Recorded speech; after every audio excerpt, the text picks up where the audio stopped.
Yumzaskats.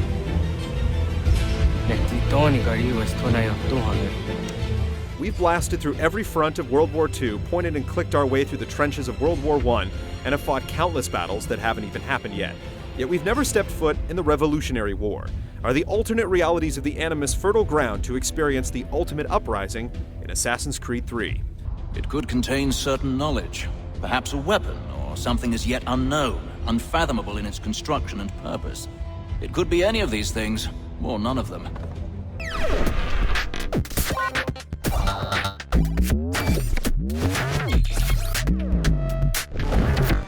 His name is Desmond Miles, and he has brought us to the end.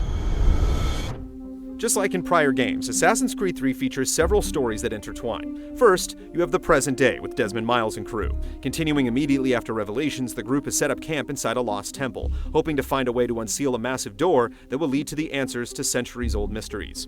Once Desmond drops into the Animus, he lives out the life and times of Connor, an Iroquois who is only concerned with protecting the interests and lands of his people. The massive temple door needs a key, and Connor is the conduit for Desmond to find it. You must be new to Boston. Why do you say that? You're still possessed of virtue. To stop and help an old lout like myself. The story inside the Animus starts out almost painfully slow as it seeks to develop the characters, circumstances, and locales. This pays dividends later on as major plot twists come with the appropriate impact. Connor has no dog in this fight and regularly plays off both the revolutionists and British to ensure his tribe's safety. Mix in the ancient rivalry between the Assassins and the Templars with the plight of the first civilization, and you have a maze of intrigue that manages to go well below the surface. As Desmond struggles to come to grips with his father's neglect, Connor also grapples with his heritage. The prose has its share of implausible moments, and it shares some common elements with a certain sci-fi movie franchise, but to have so many conflicted people all mingling with the American Revolution takes no small amount of ingenuity. You'll be asked to make some tough decisions with extreme repercussions, and you'll be forced to do some things you'll regret.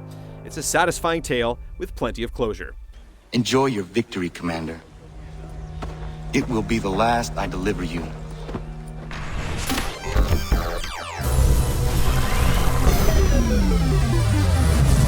You've your tools and training, your targets and goals. Assassin's Creed is known as an open-world series, and while you get that here, it takes several hours before things crack open. Essentially held to a restrictive story track while things are established and Connor grows from boy to man, it comes out of the gate marauding as a typical action-adventure. Eventually, the lands are open to Connor's travels, and it becomes obvious that the areas outside the cities hold much more sway than before. Labeled the Frontier, these wooded locales provide a lot of opportunities to get into scraps with roving companies and hunt wildlife. Any pelts that you procure can be sold or used to craft items, and any enemies that you fell can be looted for coins and goodies. The forge system, where you would rebuild each city, has been removed in favor of the homestead, a small tract of land that includes Connor's home, his assassin trainer Achilles, and any weapons and tools that he's acquired. As you adventure, you'll come across folks who need help them, and a new shop will spring up in the area. Recruiting and training assassins is still present, but it's much more subdued and rarely pops up organically throughout the campaign. The cities themselves are much smaller and shorter, but there's still plenty of towers to climb to synchronize areas and unveil densely populated objectives. Mission variety is great, and they're mixed up pretty well, keeping the pace brisk after the sluggish first act. Testing 1, 2, 3. Back in present day, Desmond is challenged with collecting artifacts from around the globe that can be used to power up the temple. The temple itself is a level that he must navigate between trips abroad, and you spend a lot of time under his hoodie in general. You can drop in and out of the Animus at will, giving you some flexibility in how you balance Desmond's present-day objectives with those from the 1700s.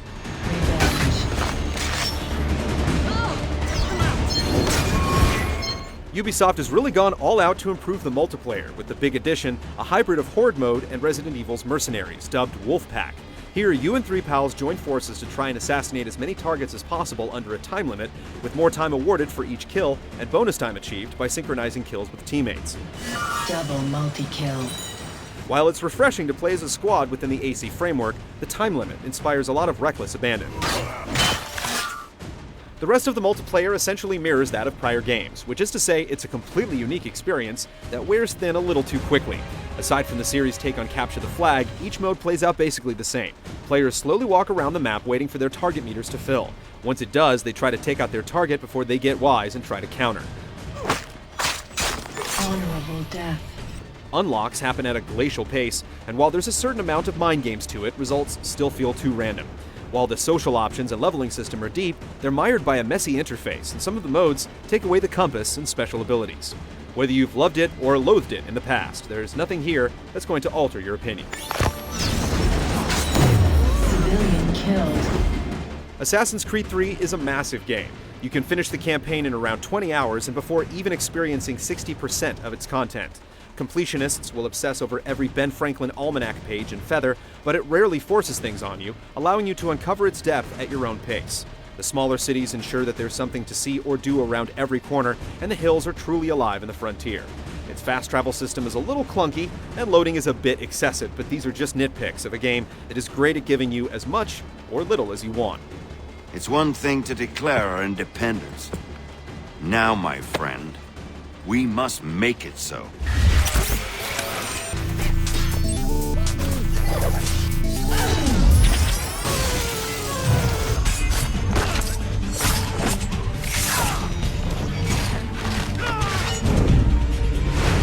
The combat in Assassin's Creed has always been about methodically thinning out herds of thugs with counter kills as they stand around waiting for their turn to taste your blade.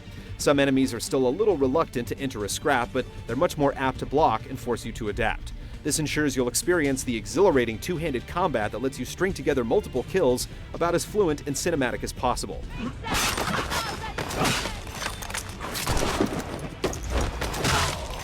After we finished the campaign, we dropped back into the world just to buy weapons and see what they could do. Using the new rope dart simply never gets old. Parkour and free running return, but this time you can take on the uneven terrain of the frontier. Vaulting through trees is just as easy as clambering buildings thanks to plenty of context-sensitive animations to keep things flowing. Large trees can be confusing to climb, and there are a few too many right angles for a forest, but for the most part, it handles an irregular job with regularity. Weather patterns and seasons come and go, with snow depth affecting navigation. Enemy ahead! They're making to flee! After them! The most surprising addition to the gameplay is undoubtedly the naval element. Giving you complete control over the steering, sails, and weapons, it's far more deep and fun than we ever imagined. Simply navigating dangerous waters in a wind-driven ship supplies its own rewards, and the free-roaming battles with other craft are some of the best moments in the entire game. Manipulating the wind to get the drop on an enemy boat or using a bolo shot to disable a ship's sails so that you can board it are extremely rewarding. You can even upgrade the vessel to make it more formidable. Hunting on the frontier is the final main gameplay element. Using your eagle vision, you can find clues to help you track your prey, but knowing where they are and actually killing them are two entirely different things. The larger grazers take 2 gunshots to fell, and just getting close enough without spooking them is like a chess match. Larger carnivores practically require that you complete quicktime events to finish them off. Just trying to track and slay every species in an area is a game unto itself. Aside from the fundamentals, AC3 is loaded with side activities. There's a little bit of everything, and pretty much all of it is accessible and intuitive. One minute you're commanding troops on horseback, the next you're dumping tea overboard into Boston Harbor. The game finds clever ways to interact with historical moments without making Connor seem out of place.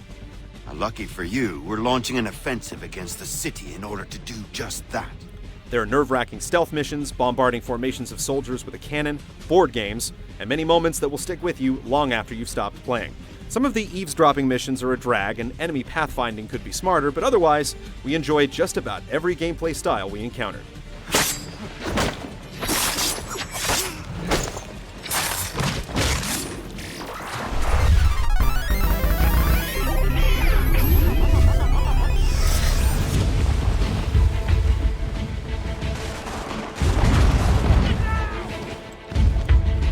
Assassin's Creed 3 is running on a new revision of the Anvil engine, but the parts of the presentation that impress the most have nothing to do with tech specs. As always, the animation is absolutely stellar, and walking through the formative stages of major US cities with bustling citizens chattering about the concerns of the day will teach you more than any history book.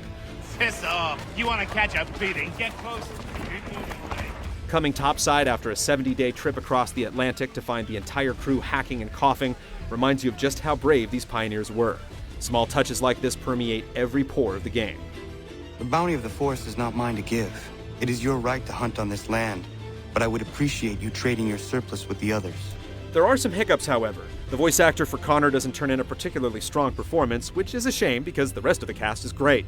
You're gonna have to try a lot harder than that to impress me. Is that so, old man? There's also graphical draw-in, a camera that has problems following some skirmishes, and other blemishes like poor lip syncing and missing sound effects. I suspect treachery. Yet the game should be commended for its authenticity, and if anything, it demonstrates that we've probably reached the technical zenith with the current generation of hardware for these types of games. It has occurred to me that the times we live in will be looked upon by future generations with a certain degree of scrutiny. While it's a little slow to get going, Assassin's Creed 3 is a rewarding, elegant game on many levels. It understands that everyone plays open-world games differently, and it provides plenty of incentive for players to tackle its quandaries how they see fit. The sheer variety, overall quality, brisk pacing, massive amount of content, and satisfying story make it easy to forget its few rough spots. Heady and well-informed, Assassin's Creed 3 is the polar opposite of a guilty pleasure. As humble as he is brave. We could use more men like you.